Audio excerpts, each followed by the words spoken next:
Boa noite na paz do Senhor Jesus. Quase que eu não gravo um vídeo hoje, né?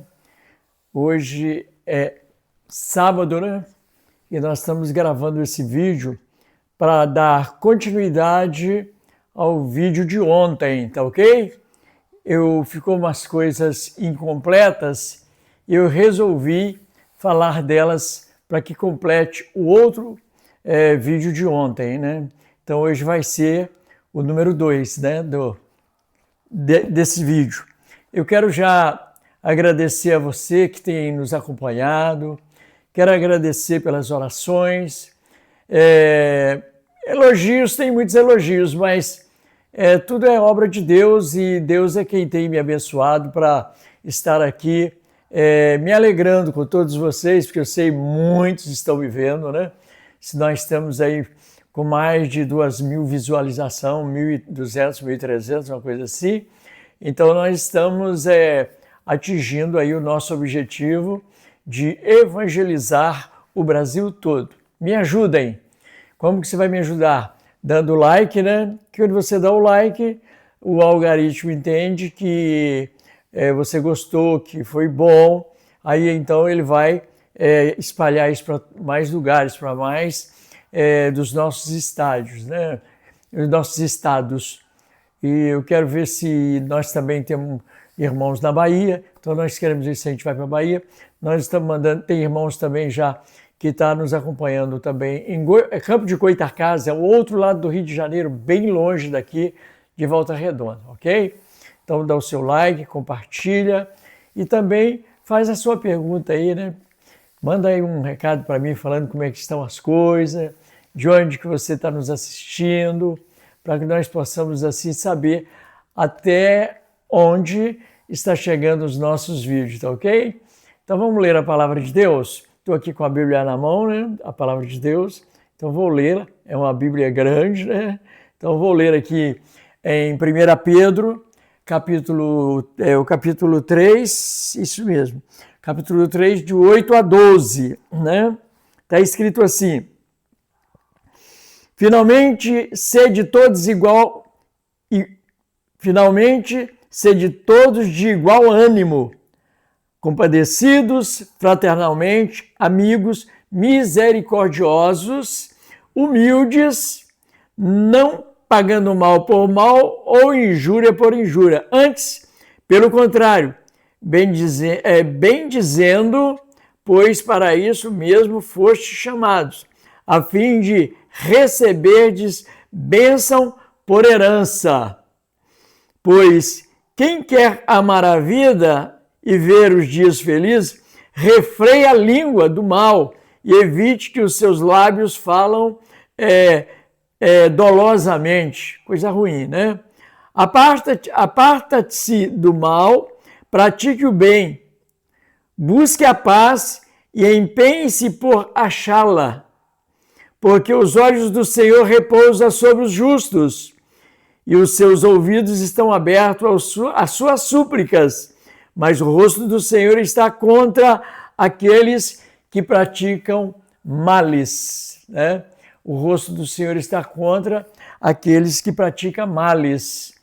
Então nós vamos ver pela palavra aqui, que é um conselho do apóstolo Pedro, de que nós devemos aqui tomar muito cuidado no tocante à nossa comunicação, a minha forma de agir. Até mesmo você pode pensar, será que ele está falando isso? Será que ele vive isso? Olha, eu vivo procurando a cada dia mais mudar. E quem pode libar-me, dizer que eu estou bem, é minha esposa, meus filhos, né, que acabaram de sair agora, vieram aqui, para a gente dar uma passada num hino aqui, que amanhã nós vamos louvar o Senhor lá na Igreja do Aterrado, em Volta Redonda, número 130, Aterrado, Volta Redonda, Rio de Janeiro. Nós vamos estar ali a partir das 7 horas da noite com um culto da família. É até o motivo pelo qual eu optei também para a gente estar falando aqui da família, entendeu? Porque a palavra de Deus falou que a gente tem que tomar cuidado aqui. Ele falou no princípio, dizendo aqui,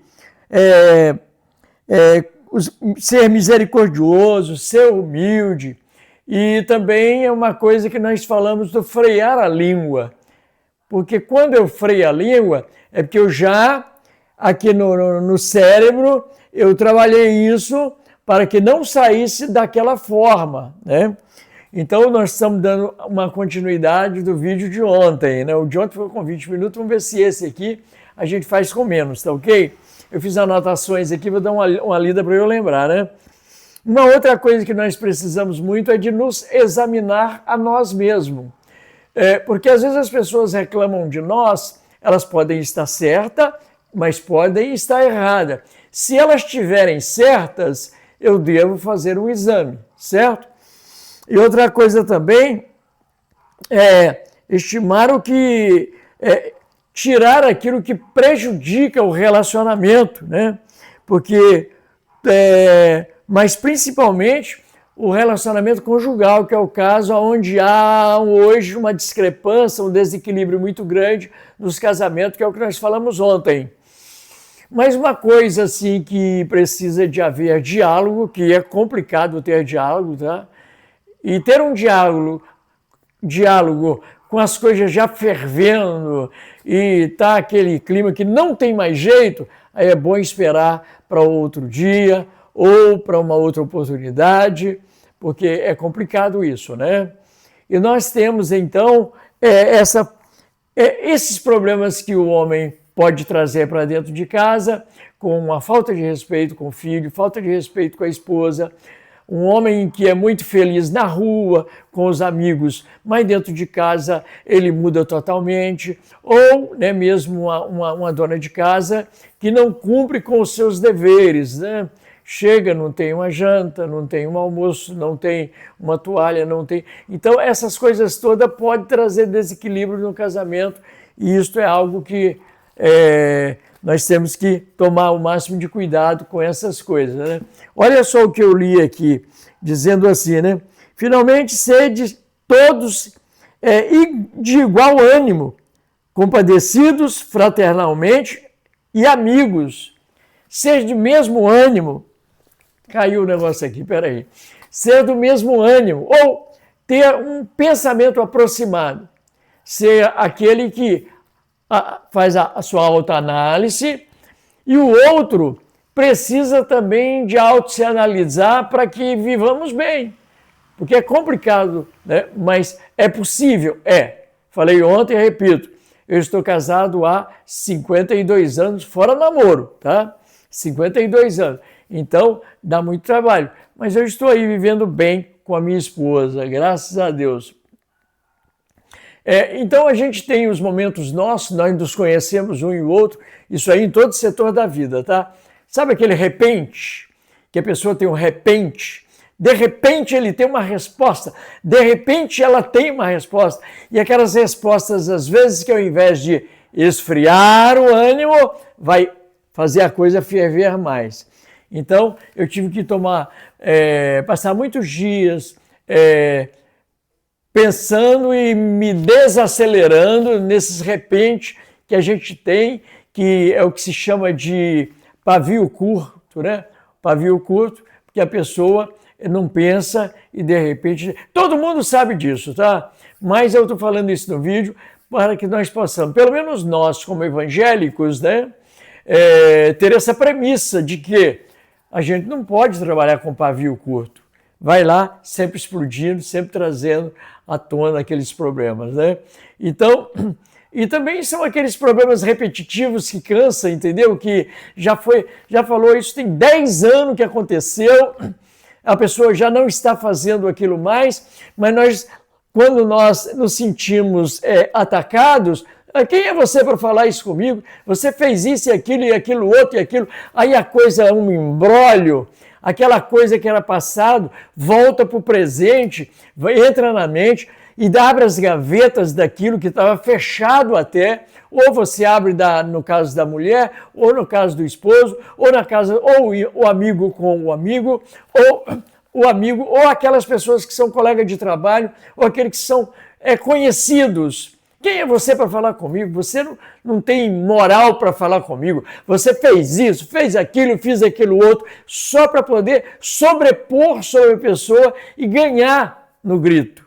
E às vezes é preciso a gente ser humilde, espera, deixa o outro falar, ele está errado, ouve ele. Aí depois que você o ouvir, aí você vai ouvindo e vai analisando. Quando ele terminar, aí você já trabalhou aquilo, vai sair uma resposta apaziguadora. Porque a palavra de Deus em Mateus capítulo 5, nas bem-aventuranças, fala bem-aventurados pacificadores, porque eles verão a Deus. Bem-aventurado os pacificadores, aqueles que promovem paz e não promovem a guerra ou a confusão, né? Então, nós temos esse troço, porque se eu criar sempre esse debate e eu quero ganhar na discussão com esse ou com aquele ou com aquela, falando do erro do outro, às vezes até para esconder o meu, aí não vai dar diálogo bom, isso aí vai acabar. Uma separação que às vezes não separa de casa, mas separa mentalmente.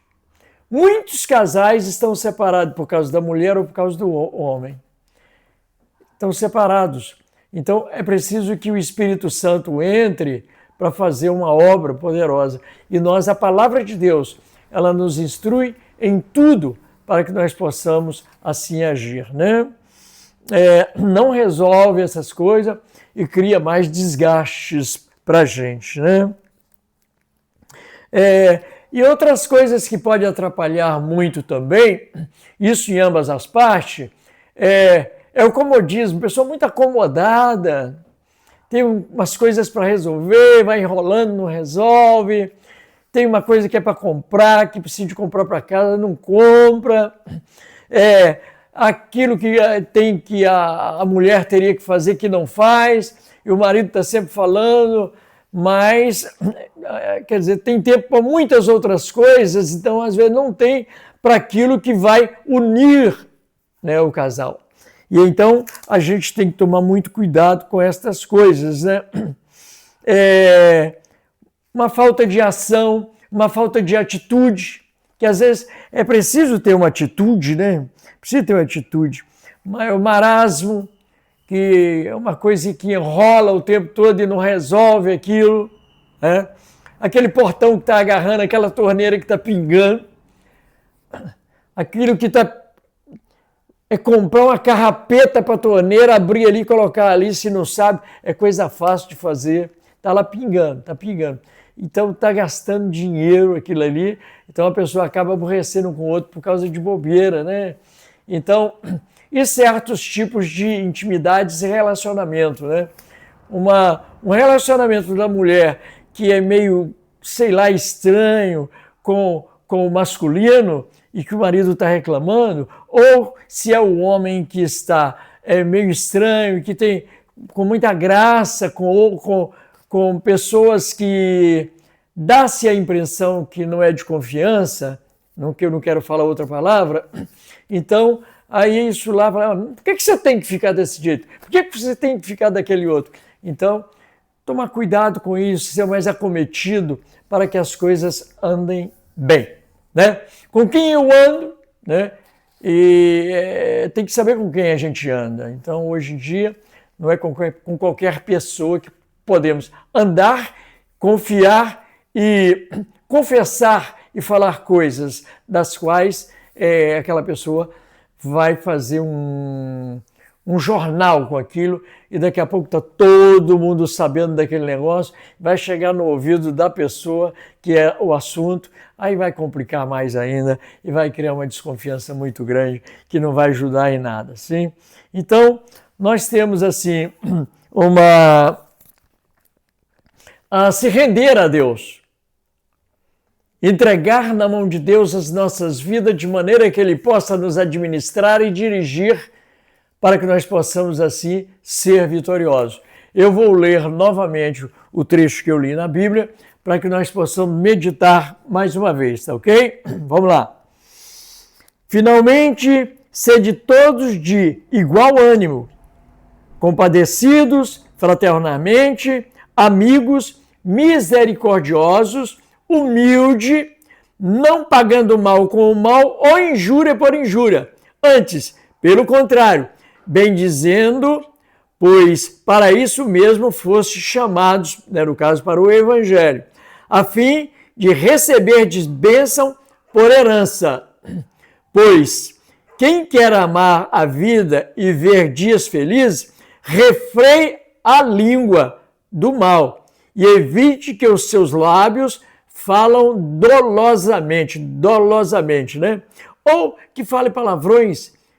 Quando está bravo, falar palavrões dentro de casa, tem crente que não segura, fala palavrões. Né? Eu não fui muito de palavrões, eu tenho facilidade para evitar isso. Então, um palavrão para lá, outro palavrão para cá, e os filhos ouvindo tudo isso. Daqui a pouco parece estar um mundo dentro de casa, né? A gente tem que evitar essas coisas. Agora, se a pessoa ainda não é evangélico, está no mundo e precisa de gradativamente o Espírito Santo ir trabalhando, aí você também precisa de evitar essas coisas. Porque isso está complicado, porque palavrões hoje os nossos filhos, no caso meus netos, aprendem na escola já. As criancinhas de 6, de 7, de 8, 9 anos, eles estão rasgados nos palavrões que no meu tempo não se falava, né?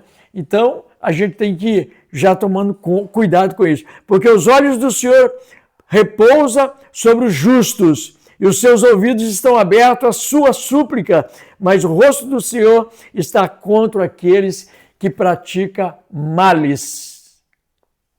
Então, nós praticamos males? Todo mundo pratica, só Jesus não praticou, tá? Porque a porta do céu é aberta porque Jesus não praticou males. Ele só fez o bem e foi pregado na cruz como se tivesse feito males, como se tivesse adulterado, enganado, roubado, matado. A morte de cruz é a pena de morte para todos os tipos de pecado. Então, por isso que ele morreu por todos. Às vezes as pessoas falam comigo assim, Brandão, mas o fulano de tal está lá na sua igreja, tá, ele está uma bênção. Mas peraí, matou, roubou, fez tudo aquilo e agora está no bem bom lá dizendo que está salvo? Não, cara, ele não tem direito à salvação, não. Ele não pode, ou melhor, ele não tem salvação porque ele tem agora merecimento, não. Ele está acreditando que Jesus morreu por causa dos seus pecados, que Jesus pagou a sua dívida diante do juízo de Deus, e então agora ele está se redimindo aos poucos, e assim ele vai andando de glória em glória até atingir aí uma estatura de um varão mais digno, mais abençoado. Entendeu? Então, isso faz parte do de ontem. Se você não viu o de ontem, que no caso é o mesmo assunto, eu vou pôr o mesmo título, tá? Só que vou pôr número 2, tá ok? Então, tudo bem. Chegamos até aqui, vai dar 19 minutos, está muito comprido já, e eu já quero orar por você, tá bom? Senhor Deus Pai, Deus Filho e Deus Espírito Santo, toma a vida desta mulher, deste homem, desta criança, desse jovem, meu Deus, dessa moça, e abençoa essa casa com o teu poder, meu Pai. Em que haja paz nesta família, em que haja, bendito Deus glorioso, Deus eterno, amor e misericórdia, perdão e a bênção do Senhor seja sobre este lar. Repreenda todos os vícios, repreenda, bendito Deus glorioso, as guerras, as confusões, e seja a tua bênção e o teu poder nessa casa, em nome de Jesus. Amém? Que bênção, né? Então, que Deus te abençoe. Deixa o like, né? Se quiser se inscrever, inscreva, mas o like é que é o mais importante. Compartilhe, por favor. Eu acho que tem bastante pessoas compartilhando. Aí você compartilha também e também manda para cá uma pergunta para mim, né? Fala aí se gostou, se não gostou. Entra ali e faz o seu comentário, tá bom? Que Deus te abençoe em nome de Jesus.